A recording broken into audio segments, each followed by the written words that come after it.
नमस्कार। कार्यक्रम रणनीति में आपका स्वागत है। मैं हूं विनोद कुमार। दर्शकों, आज डेली वेजर्स ने नेशनल कॉन्फ्रेंस के हेडक्वार्टर को घेरने का प्रयत्न किया, घेराव किया। हालांकि पुलिस का तामझाम था, पुख्ता बंदोबस्त था, जिसके चलते वो पूरी तरह से घेराव नहीं कर पाए। लेकिन आज डेली वेजर्स ने निर्णायक लड़ाई का ऐलान कर दिया है और खुद उमर अब्दुल्ला ने भी उनको आश्वासन दिया है। उमर अब्दुल्ला के सलाहकार नासिर हसन सोगामी, उन्होंने वहां पर अपने दूत को भेजा, यानी जो ट्रेड सेल है, ट्रेड यूनियन है नेशनल कॉन्फ्रेंस की, उनके कोऑर्डिनेटर गए और उन्होंने आश्वस्त किया कि बातचीत की जाएगी। दरअसल बात यह है कि डेली वेजर अब निर्णायक लड़ाई की तरफ चल पड़े हैं। पहली बड़ी बात यह है कि कहीं ना कहीं डेली वेजर्स को पहले सिर्फ और सिर्फ घोषणा पत्र में रखा जाता था, इस बार तो बजट में भी रखा गया है। बजट 2026-27 के बीच में ये लिखा गया है कि उनको डेली वेजर्स को रेगुलराइज करने के लिए कोई प्रावधान बनाया गया है। शायद यही कारण था कि आज श्रीनगर के हेडक्वार्टर में घेराव किया गया। घेराव में एक आश्वासन मिला सरकार की तरफ से कि वीरवार या शुक्रवार को मुख्यमंत्री उमर अब्दुल्ला डेली वेजर्स के नेताओं के साथ बातचीत करेंगे और बातचीत के दौरान एक रोड मैप तय किया जाएगा कि किस तरीके से डेली वेजर्स को फेज मैनर में रेगुलराइज किया जाएगा। हालांकि पहली बार नहीं हो रहा, बहुत बार होता है, हर बार कहा जाता है कि डेली वेजर्स को रेगुलराइज किया जाएगा, लेकिन अनफॉर्चुनेटली कई डेली वेजर, सैकड़ों की तादाद में ऐसे डेली वेजर्स हैं जिनको उनके आधार कार्ड के आधार पर उनको सेवानिवृत्त कर दिया गया, रिटायर कर दिया गया, इवन सिंगल पैनी तक नहीं दी गई। ऐसे बहुत सारे मुलाजिम हैं जिन्होंने अपने काम करते करते, ऐसे डेली वेजर्स हैं जिनकी मौत हो गई है, लेकिन उनके परिजनों को भी अभी तक इंसाफ नहीं मिल पाया। हर एक सियासी जमात आती है, हम नेशनल पार्टी की बात करें, भारतीय जनता पार्टी हो, कांग्रेस हो, या फिर पीडीपी हो, या फिर नेशनल कॉन्फ्रेंस हो, हर ने डेली वेजर्स को आल बना करके डेली वेजर्स को रेगुलराइज नहीं किया है। ये दुर्भाग्यपूर्ण है। और अब डेली वेजर्स चाहते हैं कि फाइनली असाल किया जाए या निर्णायक संघर्ष किया जाए, और पूरी तरह से निर्णायक संघर्ष के लिए तैयार है। जम्मू में भी तैयार है और कश्मीर में भी तैयार है। आपको बताते हैं कि डेली वेजर नेताओं ने उनको क्या आश्वासन मिला और उन्होंने क्या अपने डेली वेजर्स को आश्वस्त किया, पहले हम ये बताते हैं। आज एक बार फिर यहाँ के आरजी मुलाजिम सरापा एहतजाज है। रेगुलराइजेशन का जो ऐलान बजट तकरीर में हमारे ऑनरेबल चीफ मिनिस्टर साहब ने किया था, हम उसकी वजाहत चाहते थे कि इसमें वो सारे बेनिफिट्स हैं जो यहाँ के फोर्थ क्लास एम्प्लॉइज को दिए जा रहे हैं। क्या इसमें वो डेथ केस वाले हैं जिन्होंने अपनी जानों का नजराना दौरान ड्यूटी पेश किया, उनका जिक्र है? जो लोग रिटायर हो रहे हैं, होने वाले हैं, उनका जिक्र है कि नहीं है? हम इसकी वजाहत चाहते थे। अगर कितने फेज में हो जाएंगे, कितने लोग हो जाएंगे, इसके लिए कितनी रकम मुख्तस है, और जो फेज 1 में रेगुलर हो जाएंगे, जो लोग रह जाते हैं, उनके हवाले से आपने क्या सोचा है? तो बहरहाल आज हमने जिन लोगों को हमने वोट दिया था, 50 एमएलए को जिनको हमने भरपूर एतमाद और एतबार दिया था, और वो इक्तिदार में आए थे, हम नहीं चाहते थे कि वो हमें जलील करे, हमारे बच्चों को जलील करे, सड़कों पर आने के लिए मजबूर करे। आज हमने उस तंजीम को, जिस तंजीम के मंशूर को हमने वोट दिया था, उस तंजीम के मरकजी दफ्तर पर आकर एहतजाज करने का फैसला किया था। बहरहाल इन्होंने दानिशमंदी का सबूत देकर वजीर आला साहब ने कमिटमेंट की है उनके जोमा के जरिए से कि हम 2 दिन के अंदर आपके साथ बातचीत शुरू करेंगे, जो कि आपके खर्चात है, ताबुजात है, उनको दूर किया जाएगा। हमने अपनी जो आज की जो प्रोग्राम है उसको हम पोस्टपोन कर देते हैं। 2 दिन के बाद बातचीत करने के बाद ही जो भी फैसला होगा, सही होगा गलत होगा, वो प्रेस के जरिए से अपने आवाम के सामने रखेंगे। फिलहाल हम आज प्रोग्राम को यहाँ पे ही मोकर कर देते हैं। बेसिकली मैं कन्वीनर हूँ ट्रेड यूनियन का जम्मू कश्मीर नेशनल कॉन्फ्रेंस। ये जो मसला है डेली वेजर्स का मसला, ये तो सबसे अहम और जरूरी मसला है ये, और हम इसका हल चाहते हैं। अब तो इसमें थोड़ा कंफ्यूजन जो पिछली गवर्नमेंट थी, ये तो बेसिकली 61,000 एम्प्लॉइज थे जिनकी रेगुलर अटेंडेंस भी है। फिर जब ड्राबू साहब आ गए फाइनेंस मिनिस्टर, उसने एक कंफ्यूजन पैदा कर दिया, उसने 61,000 को 80,000 बना दिया। फिर आ गया दूसरा फाइनेंस मिनिस्टर, ये क्या बोलते हैं इसको, ये अल्ताफ बुखारी साहब, उसने 80,000 को 1 लाख बनाया। और एक बहुत बड़ा कंफ्यूजन पैदा किया। नेशनल कॉन्फ्रेंस की तरफ से ये जो 61,000 जो अब्दुल राशिद साहब के दौर में ये लिस्ट बना हुआ है, इस पे वो सोचते हैं कि हम स्टेप बाय स्टेप इस मसले को कैसा हल करेंगे। अगर स्टेप बाय स्टेप भी हो जाएगा, लेकिन एक पॉलिसी डिसीजन होगा और इनका मसला वंस फॉरन हल होगा। इस वक्त जो मैं यहाँ पे लीडरशिप से गुजारिश करता हूँ, मैंने अभी बात की अपने जो हमारे एडवाइजर हैं तो ऑनरेबल चीफ मिनिस्टर, उनके साथ मैंने बात की। उनने कहा कि इनको सड़कों पे आने की कोई जरूरत नहीं है, इनकी लीडरशिप तक मेरा पैगाम पहुंचाओ कि थर्सडे या फ्राइडे को मैं जम्मू से वापस आ रहा हूं, आप उनको अपने साथ लाओ, इंशाल्लाह उनके साथ बातचीत होगी और ये टाइम बाउंड मैनर। चलिए, डेली वेजर्स एक ऐसा नाम है, हर एक सियासतदान कभी उस पार फेंकता है गेंद को, कभी इस पार फेंकता है। आज नेशनल कॉन्फ्रेंस के नुमाइंदे थे, सरकार के नुमाइंदे थे, इन्होंने कहा कि कंफ्यूजन है, पिछली सरकारों की वजह से ये रेगुलराइज नहीं कर पा रहे हैं। असली कंफ्यूजन उस दिन हुई थी 2014 की आखिरी काबीना में। 2014 की आखिरी कैबिनेट में सब कुछ तय हो चुका था किस तरीके से डेली वेजेस को रेगुलराइज करना है और कैसे फेस मैनर में उनको रेगुलराइज करना है। लेकिन तब इनको राजनीतिक मुफाद याद आ गया। राजनीतिक मुफाद आपको बताते हुए इन्होंने क्या किया कि 2 साल रिटायरमेंट की एज बढ़ा दी, क्योंकि रेगुलर मुलाजिम ज़्यादा थे, उनका वोट बैंक ज़्यादा पक्का होता है, इसलिए डेली वेजर बेचारे फिर पीछे के पीछे लगे। आज हर कोई पार्टी अपने अपने तरीके से तर्क देती है, कहती है कि क्या कारण है डेली वेजर रेगुलराइज नहीं हो पा रहे हैं। लेकिन अब सरकार ने बजट में भी कहा है कि हम डेली वेजर को रेगुलराइज करेंगे, ऑन कार्ड है, और उन्होंने कहा कि फेज मैनर में करेंगे। अब देखते हैं कितनी संजीदगी है। हालांकि अभी नेशनल कॉन्फ्रेंस के नुमाइंदे कह रहे थे दानिशबंदी की है, उमर अब्दुल्ला ने, चीफ मिनिस्टर ने कहा कि थर्सडे और फ्राइडे को आकर के उनसे बातचीत करेंगे और सारे इश्यूज जो हैं उसको रिजॉल्व करेंगे। चर्चा करेंगे हमारे साथ अजय भारती जो है, प्रवक्ता है, फॉर्मर एमएलसी है, बीजेपी के बड़े नेता, वो हमारे साथ जुड़े हुए हैं। उमेश तलाशी नेशनल कॉन्फ्रेंस के, वो जुड़ेंगे। राजेंद्र सिंह ताज जो है वो डेली वेजर्स है। आपका सबका स्वागत है। शुरुआत मैं अजय भारती जी से करूँगा। अजय जी, आप पर आरोप लगाते हैं, उन्होंने कहा कि कन्फ्यूज़न उस सरकार ने क्रिएट की थी डेली वेजर्स को लेकर के जब पीडीपी और बीजेपी वाली सरकार बनी थी, कोalition गवर्नमेंट। नमस्कार आपके दर्शकों को और मेरे को पैनलिस्ट को। देखिए, नेशनल कॉन्फ्रेंस का तो ये स्वभाव है और शुरू से ही है। पहले तो झूठ बोलना, गलत जानकारियां देना, गलत तरीके से बात को प्रेजेंट करना। इससे पहले कि मैं आपने जो प्रश्न किया, उन्होंने जो हम पर आरोप लगाया, उस पर आ जाऊं, पहले तो ये बता दीजिए उन्होंने क्या कहा कि चीफ मिनिस्टर के एडवाइजर से मिलेंगे कि चीफ मिनिस्टर से मिलेंगे।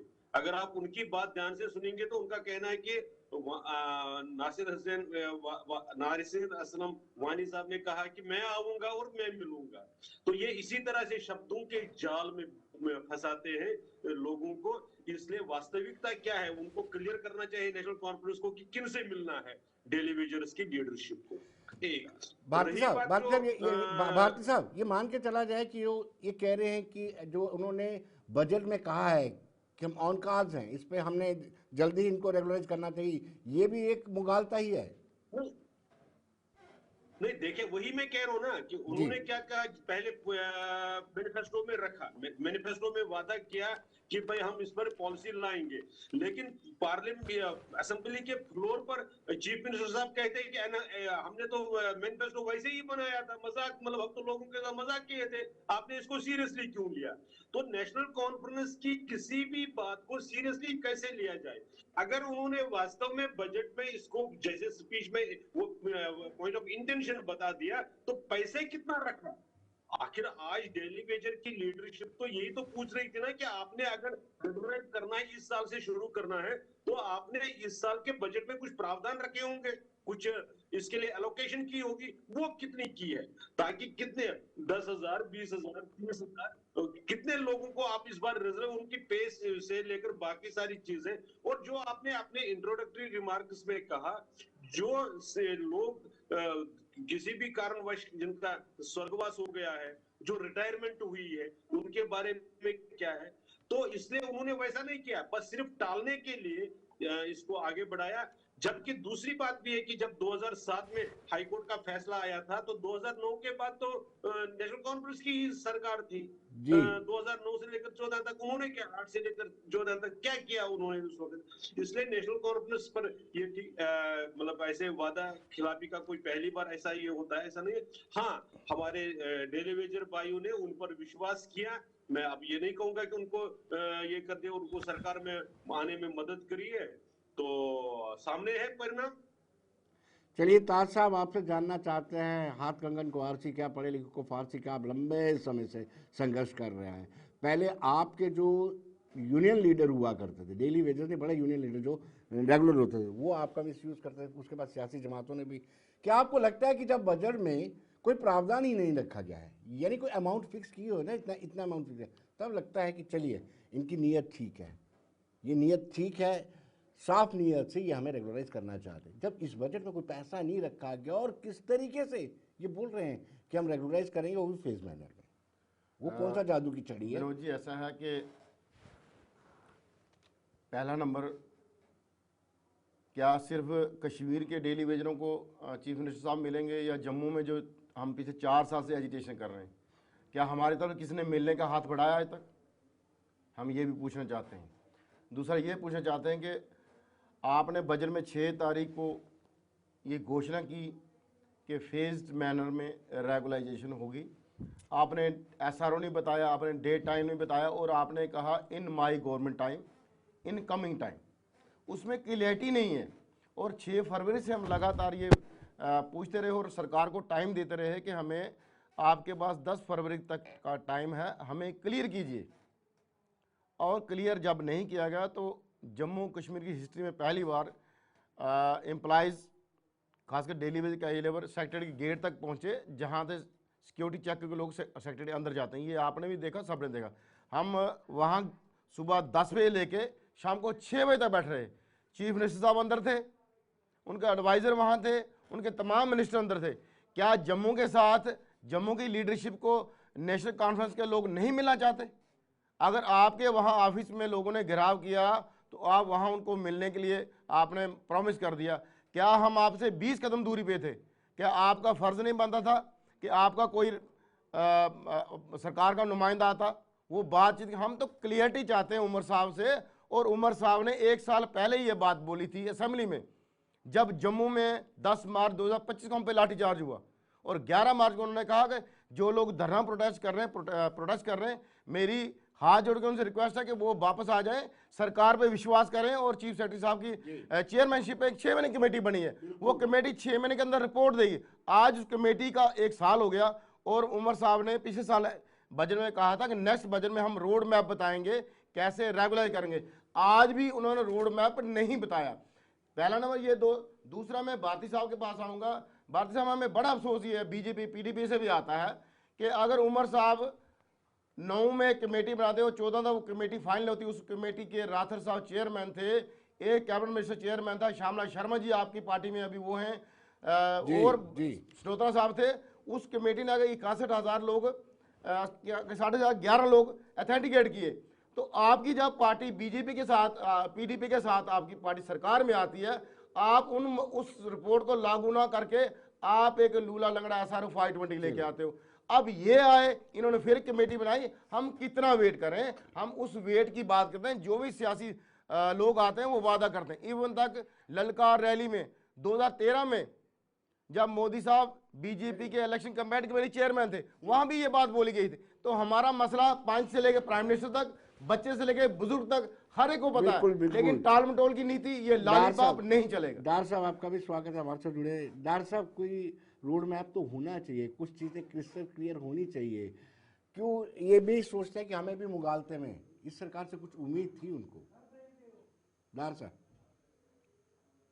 देखिए, रोड मैप तो बिल्कुल क्लियर है, और जैसा अभी जो मुझसे पहले बोल रहे थे, रोड मैप बिल्कुल क्लियर है, और रोड मैप परसों उमर साहब ने दे दिया है about regularization of daily rated workers, जो है जिन पे बहुत सालों से जिनके साथ ज्यादतियाँ हो रही हैं। और मुझे लगता है ये गवर्नमेंट पहली गवर्नमेंट है जिसने बजट सेशन में जो गवर्नमेंट गैजेट होता है, गवर्नमेंट गैजेट में पहली बार डेलीवेटेड वर्कर्स का जिक्र हुआ।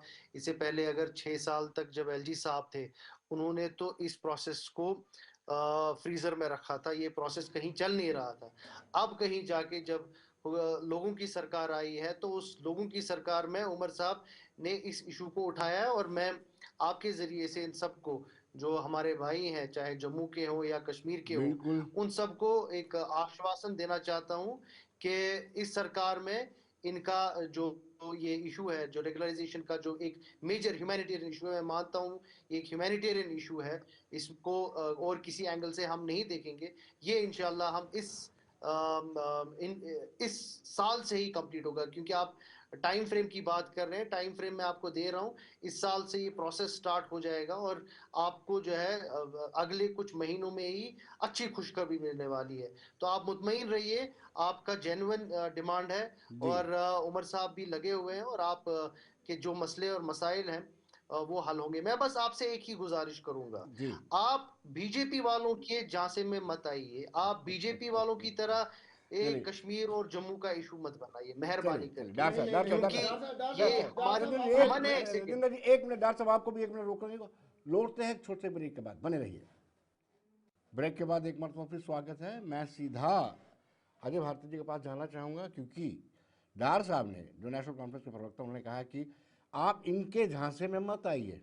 भारती जी, डार साहब ने कहा है डेली वेजर्स को कि आप इनके झांसे में मत आइए, ये जम्मू कश्मीर की बात करते हैं, जम्मू और कश्मीर की अलग-अलग बात करते हैं। कुछ मंत्रियों ने ये भी कहा था कि ये जो जम्मू में प्रोटेस्ट करते हैं डेली वेजर्स, इनका सीधा राब्ता जो है बीजेपी हेडक्वार्टर से है। भारती साहब क्या कहते हैं? देखिए, ये तो आज से नहीं, 1947 से ही नेशनल कॉन्फ्रेंस का स्वभाव रहा है कि जब भी इनके चेहरे से नकाब उतारा जाए तो ये चिल्ला उठते हैं और बड़ी झंझलाहट होती है इनको इनको बताना, क्योंकि हम जब इनको याद दिलाते कि आपके चीफ मिनिस्टर साहब ने क्या कहा फ्लोर पर हाउस पर कि मैनिफेस्टो तो हमने वैसे ही बनाया था, उसको सीरियसली क्यों ले रहे हो? तो इनकी झुंझलाहट नेचुरल है। इनकी झुंझलाहट इस बार की नारे इन्होंने खुद कहा हो, इसमें इनको 2025 के मार्च में सुप्रीम कोर्ट ने डांट दिला दी कि भाई आपने ये इस पर क्यों नहीं एक्शन करो आप। उन्होंने बल्कि कंटेम्पशियस प्रोसीडिंग्स की बात तक करी। इनको उसका असर नहीं पड़ रहा है। जब हमारे leader of opposition, honourable leader of opposition और बाकी एमएलए साहिबान ने प्रेशर डाल दिया, जब उनका दबाव, तो इनके पास जवाब है नहीं, क्योंकि मैनिफेस्टो को तो ये मजाक बताते, वो तो लोगों को मूर्ख बनाने के लिए उन्होंने बनाया हुआ है। तो ये, और वो खुद कहते हैं, हम नहीं कह रहे, ये इसलिए कह रहे, जब as responsible opposition party Bharatiya Janata party जब इनको याद दिलाते हो, लोगों को कहते हैं कि देखिए इनका सही चेहरा देख लीजिए, तो ये उनका परेशानी तो नेचुरल है। और जैसे अभी राजेंद्र सिंह ताई साहब ने कहा कि जम्मू में भी डेली वेजर्स इनके पास गए थे और सुबह 10 बजे से लेकर शाम तक 6 बजे, उनसे मिलने क्यों नहीं आए? जब ये बात अगर ताई साहब कहते तो उनको कहेंगे बीजेपी वाले। जब इसी तरह से और भी किसी बात को, क्योंकि इनके मन की जो बात है, इनके अंदर जो एक तरीके से एंटी जम्मू सेंटीमेंट है, जो जम्मू के खिलाफ इनका स्वभाव है, उसको जब भी आप बेनकाब करेंगे तो इनसे तो ये एक्सपेक्टेड है। लेकिन भारतीय जनता पार्टी एक रिस्पॉन्सिबल पॉलिटिकल पार्टी है। भारतीय जनता पार्टी एक देश को आगे ले जाने वाली और जम्मू कश्मीर को एक खिता मानकर आगे चलने वाली है। हमने तो जब हम बहुत कमजोर थे तब भी डिक्सन प्लान को कामयाब नहीं होने दिया। अब होगा क्या? अब तो बात ही नहीं कोई। जब तो इसलिए नेशनल कॉन्फ्रेंस इस मुगालते में न रहे कि उनकी ये चिकनी चुपड़ी बातें और प्रोवोकेटिव और कम्युनल स्टेटमेंट से कोई आम आदमी पर फर्क पड़ेगा, नहीं पड़ने वाला। आपका डंडा उतर जाएगा, उतरा हुआ है। भारती साहब, मैं थोड़ी सी बात करूं। जैसे आपने कहा 14 से लेके 24 तक डायरेक्ट इनडायरेक्ट बीजेपी सत्ता में रही, और मेरे साथ आपकी दूसरी तीसरी डिबेट है। 2-2.5 साल पहले भी आपसे डिबेट हुई थी और आपको मैंने तभी कहा था कि हमें 11 नवंबर 2020 को एलजी साहब ने एश्योर किया था, बीजेपी के स्टेट प्रेसिडेंट, जब हमने बीजेपी के ऑफिस का घेराव किया था, एमपी जुगल जी हमारे साथ थे कि डीडीसी इलेक्शन के बाद आपका रेगुलर प्रोसेस स्टार्ट होगा। हमारे लिए अफसोस की बात क्या है, मैं डार साहब आप इस ध्यान से सुनना, जब बीजेपी की सत्ता में यहाँ सत्ता में थी हम जम्मू में प्रोटेस्ट करते थे तो हमें एनसी कांग्रेस का स्पॉन्सर कहा जाता है। डॉक्टर साहब आपको चाहिए तो मैं पुरानी स्टेटमेंट आपको दे दूंगा। आज हम जम्मू में अपने हक की लिस्ट करते हैं तो आपके डिप्टी सीएम साहब, सकीना मैडम और कई एमएलए साहबान कहते हैं कि ये स्पॉन्सर हैं। तो हमने 10 मार्च 2025 को जो प्रोटेस्ट किया था वो इसलिए किया था, मैं आपको क्लियर करूं। आपने कहा उमर साहब ने इनिशिएटिव लिया, उमर साहब ने इनिशिएटिव नहीं लिया था। उमर साहब ने 7 मार्च को प्रेस कॉन्फ्रेंस में जब बजट पे चर्चा हो रही थी, उन्होंने कहा जी डेली वेजर के इशू पे जब किसी पत्रकार ने पूछा, प्रेस रिपोर्टर ने पूछा, उन्होंने कहा जी आप मेरे को 5 साल के बाद पूछना कि मैं डेली वेजर की क्या कर रहा हूँ। पिछले बजट में कुछ नहीं था हमारे लिए, ना कोई हमने 10 मार्च को प्रोटेस्ट किया, हम पे लाठीचार्ज हुआ और 11 मार्च को उमर साहब ने एक कमेटी तश्कील दी। हम उस कमेटी जो बनाई, हम तब भी कहते आपके पास एक कमेटी 9 से 14 की बनी पड़ी है, जो आपने इलेक्शन में भी बोला और लगातार आपके लोग 14 से लेकर 24 तक बोलते रहे तमाम इलेक्शन रैलियों में। और इसी तरह बीजेपी के लोग 14 से लेकर 24 तक जितनी इलेक्शन हुई अपने मैनिफेस्टो में डेली वेजर कैजुअल वेजर का मुद्दा रखते रहे और सबके चेहरे देखे हमने। 94 से लेकर 2015 तक और 94 से 2024 तक सभी लोग जो भी पॉलिटिकल पार्टी जम्मू कश्मीर में है वो सभी पावर में रही। इसलिए बराए मेहरबानी हमें किसी का स्पॉन्सर ना कहा जाए। मैंने अपना दिल की बात रखी कि अगर हम सुबह 11 से लेके शाम को 6 बजे तक सेक्रेटरी के बाहर जम्मू बैठे तो कोई सरकार का आदमी हमें मिलने नहीं आया, ना कोई एश्योर कर रहा। और अगर वहां आधा घंटा लोग कश्मीर में बैठे आप उनको एश्योर कर रहे हो, हमारा यही कंसर्न है कि जम्मू की लीडरशिप डेली बेसिस से भी बात की जाए। आप अगर वीरवार को या शुक्रवार वहां बात कर रहे हो तो कल या परसों हमको बुला के, जो हम 1 साल से कह रहे हैं कि अगर आपने कमेटी बनाई है तो जो स्टेक होल्डर डेली वेजर है उनसे बात की जाए। दार साहब सवाल ये उठता है कि फाइनेंशियल इम्प्लीकेशन तो है ये आपको मान एक सेकंड में इनको थोड़ा जवाब इनकी बात को थोड़ा जवाब देना चाहता हूँ। जी क्योंकि इन्होंने बातें बोली और वो उनकी क्लैरिफिकेशन करनी बहुत जरूरी है। जो इन्होंने बात कही कि डेली वेजर्स के मुतालिक बीजेपी ने और पीडीपी सरकार ने जो एक नया एसआरओ लाया था, उन्होंने बिल्कुल सही बात कही। क्योंकि उस टाइम पे जो जब 2014 में उमर साहब की सरकार थी, उन्होंने एक प्रोसेस तकरीबन 50-60% वो प्रोसेस कंप्लीट हो गया था ऑफ रेगुलराइजेशन। कैबिनेट का उसका मेमो लगा था 100% क्लियर था उसको। इलेक्शन आपका कैबिनेट का मेमो लगा, कैबिनेट जाने वाला था वो। वही मैं बोल रहा हूँ। अनफॉर्चुनेटली फिर लोगों ने मैंडेट हमको नहीं दिया और वो मैंडेट पीडीपी और बीजेपी को गया। इन्होंने पीडीपी और बीजेपी, क्योंकि लोगों को ये मालूम होना चाहिए कि ये जो ज्यादती हो रही है, देखिए इसमें मैं बिल्कुल भी पॉलिटिक्स नहीं करना चाहता हूँ। मैं बीजेपी से भी गुजारिश करना चाहता हूँ कि इस मसले पे पॉलिटिक्स न करें। ये वही बीजेपी वाले हैं जो कल तक चिल्लाते थे बिहाइंड स्क्रीन कि ये जो डेली वेजर्स है इनको रेगुलराइज मत करो, ये एनसी के हैं, ये पीडीपी के हैं। और मैं प्रूफ से ये बोल सकता हूँ, इन्होंने इनका स्कटल करने की कोशिश की क्योंकि इनको लगता था कि इन डेली वेजर्स को नेशनल कॉन्फ्रेंस के थ्रू ये अपॉइंटमेंट हुए हैं, पीडीपी के थ्रू। बीजेपी ने कोशिश की अपने नए लोगों को, जो 61,000 था पहले नंबर, उसको इंक्रीज करके फिर उसमें नया एसआरओ लाया गया, नए लोगों को उसमें डाल दिया गया, जिससे ये प्रोसेस थोड़ा कॉम्प्लेक्स हो गया। अब मैं आपसे गुजारिश करता हूं कि मैं इसमें I don't want to do any kind of politics in this। मुझे मालूम है कि एक ह्यूमैनिटी, मैं ग्रास रूट से जुड़ा हुआ एक मिनट के लिए आपको रोकूंगा कि ये जानना जरूर चाहूंगा कि वो आखिरी कैबिनेट जिसमें लगभग सब कुछ तय हो चुका था, क्या वजह रही? क्या आपको राजनीतिक मुफाद याद आ गया? 58 से 60 साल उम्र करनी थी रिटायरमेंट की एज। इधर से ऐसे इल्जामात लगते हैं सरकार पर। नहीं, मैं वो it was about to be passed by the cabinet, but हुकूमत बदल गई, वो चली गई पीडीपी और बीजेपी के पास। ये आप पीडीपी और बीजेपी वालों से पूछिए ना, एसआरओ क्यों लाया इन्होंने? जो एसआरओ अगर इसको फॉरवर्ड ही करते, अगर उमर साहब की जो 2014 का जो उनका फाइनल रिपोर्ट था, उसी को आगे क्यों नहीं लिया इन्होंने इसको नया कंफ्यूजन क्यों किया? भारती जी तो कहने का मतलब ये है, बिफोर ही आंसर, आपके इंटेंशन पर भी डाउट है, आप चाहते तो रेगुलराइज कर सकते थे उसी वाले। एक सेकंड, नहीं आप मुझे लेट मी कंप्लीट। मैं बस इतना बोल रहा हूँ कि मैं इनसे गुजारिश कर रहा हूँ, बीजेपी से गुजारिश करता हूँ कि एटलीस्ट इस इशू पे पॉलिटिक्स न करें मेहरबानी करके। It is a humanitarian issue, at least इनकी तरफ देखिए। जो डेलीवेटेड वर्कर्स है 20-20, 25-25 साल से ये बेचारे 5-5, 6-6 हजार रुपए पे काम कर रहे हैं। आपको हुकूमत का सपोर्ट करना चाहिए, और जी अगर जी आपके जी थ्रू कोई अजय जी, हेल्प आएगी अजय आपको जी इस टाइम जवाब पे देंगे, देनी चाहिए, भारती क्योंकि जी इस जवाब टाइम पे देंगे। सबको हेल्प करनी चाहिए। भारती जी, सवाल तो मैंने पूछ लिया आपसे।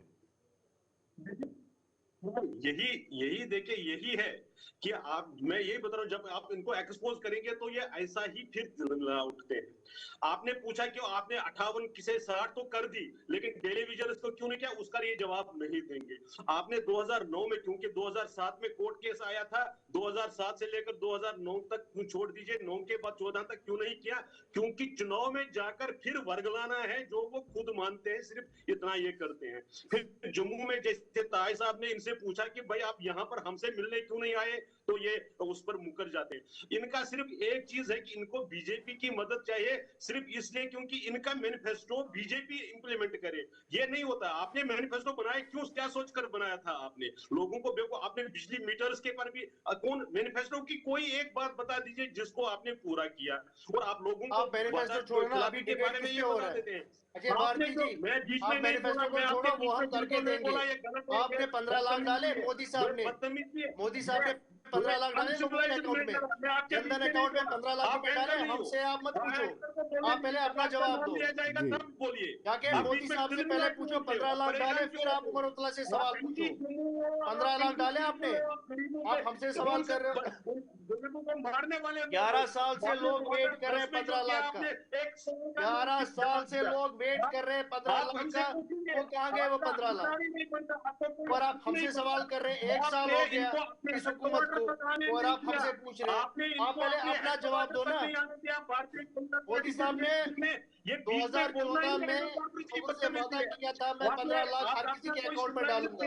कहाँ गए वो 15 लाख? आपने इनको वेयर इज दैट हेडक्वार्टर नहीं 15 आने लाख? दिया। पहले आपने उसका जवाब दो। इनको रेडियो हमारा कश्मीर तो के एक ही पास साल हो गया, आप क्या आपको पिछले 11 इनके साल साथ का ऐसा जवाब व्यवहार दो। करते हो, किसको आपको भेजते 11 साल का जवाब देना है ना, आप हमसे 1 साल का जवाब मांग रहे हो। लाइन के यार को शर्म भेज दिया। करो ना, कोई आपका किसी एडवाइजर का मतलब कोई प्रेजेंट हद नहीं गया, होती है कोई किसी। एमएलए तक नहीं you guys have no shame, जबकि हमारे दैट इज द प्रॉब्लम। हमारे स्टेट के आप में कोई प्रेसिडेंट, शर्म ही नहीं हमारे है। एमपी साहब, आप इलेक्टेड झूठ इतना एमपी बेबाक साहब, तरीके जिनको से साथ बोलते लेकर हो गए, कि और इंसान को आप लगता है हमको वाह ज्ञान दे रहे कितनी हो। सच्चाई आप बोल ये रहे हैं। बताओ, आपने पैसा आपने कितना एक रखा? ये आप बताओ, आपने पैसा आपने कितना रखा? एक प्रोसेस आप बताओ, बनाया आपने है, सुप्रीम कोर्ट में क्या आपने तय किया? इसको आप मजाक सिर्फ बना लोगों के को रखा है, आप मुझे और बताइए, आप बिजली हमसे के सवाल मीटर पर पूछ रहे आपने हो। क्या किया? आपको आपने शर्म आनी विड्रॉ चाहिए। पेंशन आप को पहले मुझे अपने बताया। गिरेबान में झांक के लेफ्टिनेंट देखो कि गवर्नर आपने क्या 20 बेड़ा गर्क पीपुल किया। है, लोगों को जम्मू मारने कश्मीर का वाली नहीं, है, पूरी देश लोगों का को बेड़ा हत्याएं गर्क किया करने वाले, बीजेपी ने। इसी पर और आप बैठने हमसे के लिए 1 साल कुछ का भी कर सकती है। हिसाब ले रहे हो। आप पहले 11 साल का इसी हिसाब पर दो ना। बैठने के लिए आप पहले 11 कुछ भी साल का कर हिसाब दो, सकती है। उसके बाद आपका चेहरा आप बेनकाब मुझसे है, 1 साल का हिसाब आपके दो, उसके चेहरे बाद से आप नकाब मुझसे हटा मेरा हुआ है, मैनिफेस्टो आपके मांगो। चेहरे से पहले नकाब आप 11 हटा साल का हुआ है, हिसाब दो, आपने आप किया क्या 11 साल? बेनकाब हो, बाद में देखा आप जाएगा। बिल्कुल नंगे चलिए। बाद पड़े में हो। ताज हम साहब, आपको ये जवाब बड़ी देंगे। दूर चलेगी आप डिस्कशन। कर दो। मेरी छह मेरी साल मेरी का, 6 मेरी साल का दोनों आपने दोनों दोनों किया पैनलिस्ट यहाँ पे। मेरी दोनों क्या पैनलिस्ट किया से 6 रिक्वेस्ट साल? रहेगी, उससे इस पहले मुद्दे पे बीजेपी क्या किया आप आपने? सियासत ना करिए। ये एक ह्यूमन इशू है, आप ह्यूमन इशू पे ये बात मानवता से कीजिए। जुड़ा आप हुआ ह्यूमन मुद्दा इशू है, इसमें है, सियासी 60,000 परिवारों का इशू है। देखिए, सियासी आप मक्खन ना लगाएं। इस पे राजनीतिक मत कीजिए। मेरी दोनों पैनलिस्ट से रिक्वेस्ट है कि टेलीविजन के मुद्दे पे आइए, उस पे बात कीजिए। आप अगर हमारी मदद कर सकते हैं, इस पे आप किसी और दिन भी आप बहस कर सकते हैं। आज सिर्फ टेलीविजन के मुद्दे पे बात कीजिए। मेरी दोनों पैनलिस्ट से रिक्वेस्ट रहेगी कि आप सिर्फ टेलीविजन के मुद्दे पे बात कीजिए। डार साहब, अजय जी चले जाते हैं। मुझे बड़ा अफसोस आ रहा है कि मैं दोनों सीनियर स्पोक्स पर्सन है और टेलीविजन के ये मुद्दे पे बात मानवता से कीजिए। जुड़ा हुआ मुद्दा है, इसको राजनीतिक चश्मे से ये मत ह्यूमन इशू देखिए। है, चलिए, ह्यूमन इशू डार साहब ये बोलिए। ह्यूमन इशू है। मेरी ताज साहब, रिक्वेस्ट ताज साहब, मेरी रिक्वेस्ट रहेगी भारती साहब से भी, डार साहब से भी, ये ह्यूमन इशू है। प्लीज मेरी बात सुन लीजिए। ये ह्यूमन इशू है, इस पे बात कीजिए। चलिए ताज ये साहब, डार साहब प्लीज मुझे टाइम दीजिए। डार साहब, ये ह्यूमन इशू है। डार साहब रिक्वेस्ट है आपको आपसे। सियासत में बहस करने के लिए और बड़े मुद्दे मिलेंगे। मैं तो आप मुझे बोलने दें किसी पहले। बात चलिए सुनने आई ताज थी साहब क्या? आप बोलिए। ताज साहब मुझे 2 मिनट टाइम दीजिए। मैं यही बोल रहा था कि हम let us 32 stick to साल the से debate. दर्द को बर्दाश्त कर रहे हैं। टॉपिक हमारा 32 साल से डेली डेली वेजर्स वेजर क्या ये लेबर आप चले जाते सरकारों हैं को बाकी देख रहा है। खबरों पे। 32 उसके साल लिए से बहुत दिन है। डेली वेजर मुझे क्या ये बात सरकारों को देख रहा इसके लिए है। बहुत हमें दिन प्लीज आज यहाँ भी अगर है, आप नहीं सुनोगे let us तो debate. वहाँ कहाँ सुनोगे जब टेबल पे गुट Yeah, आएगा। then there is no point. आप बात नहीं करने दोगे then what is the point of debating? Ajay ji जो आपके पीड़ित साथ हैं बात उनको तो बात करने There is no दीजिए। point. असल में पीड़ित ये लोग हैं, ये मानवता से जुड़ा हुआ मुद्दा है, राजनीतिक चश्मे से इसको नहीं देखना चाहिए। ये आप ह्यूमन सीजन इशू है। चलिए ताज साहब मेरी दोनों से रिक्वेस्ट रहेगी, ये एक ह्यूमन इशू है। देखिए मैं आपसे बस डॉक्टर साहब एक मिनट प्लीज। आप बोलिए डॉक्टर साहब प्लीज। डॉक्टर साहब प्लीज मैं रिक्वेस्ट करूं आपको हाथ जोड़ के। ये एक ह्यूमन इशू है जी। और पिछले 1.5-2 महीने से लगातार जो 22 जून 2022 से हम लगातार जम्मू में प्रोटेस्ट कर रहे हैं। हम शुरू से ये कहते हैं कि ऑल पार्टी मीटिंग इस मुद्दे पे हो, इस मुद्दे पे सियासत ना हो। देखिए जम्मू कश्मीर एक ऐसी जगह है जहां नेशनल कॉन्फ्रेंस बीजेपी भी इकट्ठे रहे, बीजेपी की सरकार में उमर साहब वहां पे कैबिनेट मिनिस्टर रहे दिल्ली में जी, और पीडीपी बीजेपी की सरकार भी रही। हम इस कॉलेज सिस्टम में नहीं जाते। हमारा रिक्वेस्ट आप सभी से है, 94 से लेके 24 तक तमाम पॉलिटिकल पार्टियां जम्मू कश्मीर में पावर में रही जी। सभी, मैं जिनका नाम नेशनल कॉन्फ्रेंस के तीसरे बार चीफ मिनिस्टर हैं, मुफ्ती साहब बने, महबूबा मैडम बनी, उसके बाद आज़ाद साहब बने, सभी रहे। लेकिन हमारी तरफ अगर आज हमारे पिछले साल के प्रोटेस्ट की बात, उमर साहब जो 7 मार्च को ये कहा था कि 5 साल के बाद मुझे पूछिएगा, ये 7 मार्च 2025 की स्टेटमेंट उनकी है। अगर मेरे भाई डार साहब को बुरा लगे तो आप कार्ड निकाल के देख लेना। 10 मार्च का जो प्रोटेस्ट है उसके बाद उन्होंने कमेटी बनाई, उस कमेटी ने 1 साल हमसे कोई मुलाकात नहीं की। 1 साल के बाद भी अगर उमर साहब ये कहते हैं कि हम रोड मैप इस साल हमको 2-3 महीने, जैसे आपने कहा 2-3 महीने में कोई खुशखबरी देंगे। मैं आपसे कमेंटमेंट चाहता हूँ, आप सरकार के नुमाइंदे हो, सरकार के स्पोक्स पर्सन पार्टी की, क्या उमर साहब जम्मू के कैजुअल डेली वेजरों को भी मिलेंगे या कश्मीर में? इसको कश्मीर वर्सेस जम्मू मत देखिए। लीडरशिप जम्मू में प्रोटेस्ट भी कर रही है पिछले 4 साल से और 1 साल 1.25 साल इस सरकार को हो गया। हम नहीं कहते आप वहां ना मिलिए, लेकिन वहां भी मिलिए और जम्मू में मिलिए। अभी आप जम्मू में हैं। अब आप मेरी बात सुनेंगे? मैं मुझे पूरा कर लो, मुझे पूरा कर लो, ठीक है। दूसरा नहीं, अभी पूरा नहीं हुआ। दूसरा डार साहब, उमर साहब ने पिछले असेंबली में कहा कि मैं सभी एमएलए को भारतीय साहब, मैं सभी की बात 90 के 90 एमएलए, जब उमर साहब की तरफ से सरकार को प्रपोजल गया कि एमएलए की तनख्वाह बढ़ानी है, भारतीय साहब सुन लीजिए, आपके भी भारतीय साहब आपके 28 एमएलए उस दिन नहीं बोले जब ये कहा गया कि हम इनकी तनख्वाह बढ़ाते हैं एमएलए की, और सब लोगों ने उसको अप्रिशिएट किया, किसी ने सियासत नहीं की। तो मेरी रिक्वेस्ट ये है कि उमर साहब ने अगर एमएलए के लिए जुगाड़ किया तो हमारे लिए भी कोई जुगाड़ करें। हमें मिलेंगे नहीं मिलेंगे और डेट टाइम बताएंगे। चलिए डार साहब इनको मैं आपको बोलता हूँ, इनको आश्वस्त कीजिए कि कोई पहले मैं इनको बताना चाहता हूँ, जो मेरे भाई बैठे हुए हैं डेली वेजर, जरा यार इनको चुप करो प्लीज। आप इनको पहले चुप करो अजय भारती साहब को, इनको बात करने नहीं दे रहे हैं। आपके पास भी आता हूँ what is the point? Ajay ji आता हूँ, आपके पास आता हूँ, पहले डार साहब को जवाब देना। डार साहब कंप्लीट कीजिए। मैं भी कंप्लीट मैं बात कर रहा हूँ, मुझे बात करने दो, फिर आप बात करो। अजय जी से आए हो, ऐसे नहीं होता कि आप अपने टाइम पे बोलो ना, भाई इंटरफेयरिंग, आप इंटरफेयर क्यों कर रहे हो? चलिए क्या बात करने दो। आपने मेरे बीच में क्यों बोला था? आपने मेरे बीच में क्यों बोला था? चलिए आप बोलिए। मैंने आपने गलत बात की और मैं बोलूंगा। आपने गलत बात की, मैं बोलूंगा, मैं 100% बोलूंगा और मैं सीना ठोक के बोलूंगा। आप गलत बात करोगे मैं बोलूंगा, मैं चुप करने वालों में से नहीं हूँ। आप कोई कहाँ से आए हो? आपको क्या लगता है आप अलग दुनिया से आए हो? Just keep quiet. Let me answer his questions. आप बस डार साहब, मुझे बात करने डार साहब मैंने बार ये कहा है कि ये मानवता से जुड़ा हुआ मुद्दा है, इसको राजनीतिक चश्मा उतार करके ही बात करनी चाहिए। अजय जी भारती साहब आप उनको बोले दीजिए। भारती फिर आपके पास आता हूँ जी। डार साहब मैंने पहले भी एक रिक्वेस्ट की, कोई तरीका है? ये एक मानवता से जुड़ा हुआ मुद्दा है। आपने शुरू किया, आपने चलिए शुरू किया, अजय आपने जी बीच में मेरे अब बोला, हो गया क्यों अजय बोला मेरे बीच जी, में? अजय जी हो गया अब डार साहब आप बोलिए। बैठो आराम से, मैंने आपकी सुन ली, मैं आपका बकवास सुनने यहाँ नहीं बैठा हूँ।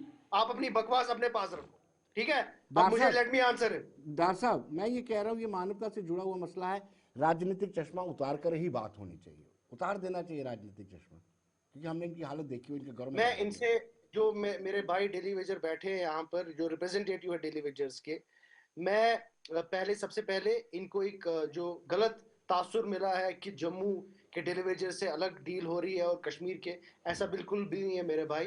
जी हमारे लिए मैं डील की मैंने सारे कहा हमें भी मैंने मिलेंगे, मेरी पहले आप नहीं नहीं, मैंने डील की बात नहीं की, मैंने कहा हमें भी मिलेंगे, मेरी बात बस ये कह रहा हूँ। अब आप मेरी बात सुनो जी ना जी जी यार, मेरी बात तो ए, सुन लो। अब ए, मैंने आपकी बात सुन ली, डार अब मेरी साहब बात भी सुन लो आप। बड़ी जल्दी मैं कन्फाइन आपको कीजिए, 100% टाइम कम है। आश्वासन बिल्कुल दे सकता हूं जी, कि ऐसा भेदभाव कहीं नहीं होगा जम्मू और कश्मीर में, एटलीस्ट नेशनल कॉन्फ्रेंस की तरफ से कोई भेदभाव नहीं होगा। हम यहाँ पे भी जब मिलेंगे, आपसे भी मिलेंगे, और जम्मू के और चलिए श्रीनगर के जितने भी हमारे रिप्रेजेंटेटिव्स हैं, हम सबसे मिलेंगे। चलिए और मैं चलिए आपको डार फिर साहब, से वही डार साहब बताऊंगा। बहुत बहुत शुक्रिया, ये मानवता से जुड़ा हुआ मसला है। अजय जी आपका भी बहुत बहुत शुक्रिया, तार साहब आपका भी बहुत बहुत शुक्रिया, मानवता से जुड़ा हुआ मसला है, चश्मा उतार देना चाहिए राजनीतिक चश्मा, और इसको मानवता के आधार पर देखने की जरूरत है। दोस्तों बने रहिए देश दुनिया की खबरों के लिए और मुझे दीजिए इजाजत, नमस्कार।